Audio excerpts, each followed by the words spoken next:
ছোটখাটো একটা চাকরি করি। গত মাসের বড় মেয়েকে বিয়ে দিয়েছি ধার দেনা করে, প্রায় 6 লাখ টাকা খরচা করে। একটু আগে মেয়ের ফোন, বাবা কেমন আছো? হ্যাঁ মা ভালো, তুই ভালো আছিস তো? আছি বাবা ভালো। এইভাবে বলছিস কেন? তোর শ্বশুররা খুশি হয়েছে তো? ওরা কিছু বলেনি? শাশুড়ি বলেছে বিয়েতে যে আসবাবপত্রগুলো দিয়েছ ওগুলো নাকি নিম্নমানের। তখন আমার চোখের জল টলটল করছিল। আচ্ছা মা, তোর শ্বশুরকে বলিস পরে না হয় তাদের পছন্দ মতন কিনে দেবো। বাবা শোনো, তুমি আমাদের বাড়িতে পুজোয় কাপড় দেবে না। আমার ননদ, হ্যাঁ মা দেব। কেন? তুমি কাপড় দিও না। ননদ, জামাইয়েরা, বোন সবাই মিলে বলেছে কাপড় দিলে সবার পছন্দ হবে না। কাপড় দিয়ে টাকা দিয়ে দিতে 30,000 টাকা দিলে সবার নাকি হয়ে যাবে। আচ্ছা মা, তুই চিন্তা করিস না, আমি এখন বেঁচে আছি।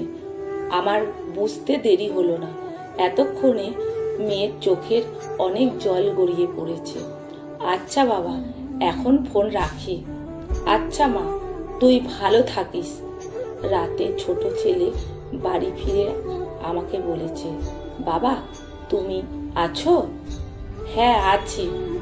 কিছু বলবি? হ্যাঁ, আমার একটা ল্যাপটপ কিনতে হবে। আমার টিউশনের কিছু টাকা আছে, তুমি 50,000 টাকা দিলেই হয়ে যাবে। আচ্ছা দেখছি, খেয়ে ঘুমিয়ে পড়। না বাবা, লেট হলে এক্সাম দিতে পারবো না। এখানে শেষ নয়, নিজের বাড়িতে পুজোর জামা কাপড় কিনতে আরো 15 থেকে 20,000 টাকা লাগবে। আরো রয়েছে মেয়ের বাড়িতে দেওয়ার বিভিন্ন সময়ে বিভিন্ন আয়োজন। এইসব চিন্তা করতে করতে না খেয়ে শুয়ে পড়েছে। অনিতার মা অনেক কিছু জিজ্ঞেস করছিল আমাকে, কিছু না বলে শুয়ে পড়েছি। মাথায় একটা বিশেষ কাজ করছে, টাকা টাকা আর মেয়ের সুখ। এইসব চিন্তা করতে করতে এইভাবে রাত 12টা। হঠাৎ করে বুকটা ব্যথা বেড়ে গেছে। ধীরে ধীরে আমি দুর্বল হয়ে যাচ্ছি। আমার হাত পাগুলো অকেজো হয়ে আসছে।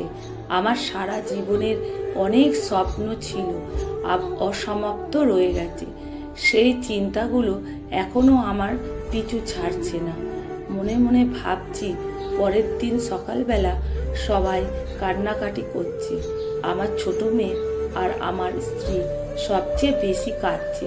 শুনলাম বড় মেয়ে আমার অসুস্থ, তার খবর পেয়ে ইতিমধ্যে এসে গেছে। সবার দিকে চেয়ে থাকলাম।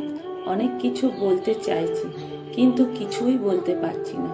ঠিক 2 মিনিট পর আর কিছু জানি না, সব শেষ হয়ে গেছে, কিছুই মনে নেই। শিক্ষা এইভাবে হারিয়ে যাচ্ছে অনেক বাবা, আর বাবার স্নেহ থেকে বঞ্চিত হচ্ছে শত শত ছেলে মেয়ে। হয়তো অনেকে এখনো জানে না তাদের বাবার মৃত্যু তার রহস্য। এইভাবে পরিণত আমার হচ্ছি আমাদের প্রিয় বাবাদের। লেখা সংগৃহীত, পাঠে অনিতা ভট্টাচার্য। ভিডিওটা যদি ভালো লেগে থাকে বন্ধুরা প্রচুর শেয়ার করবে।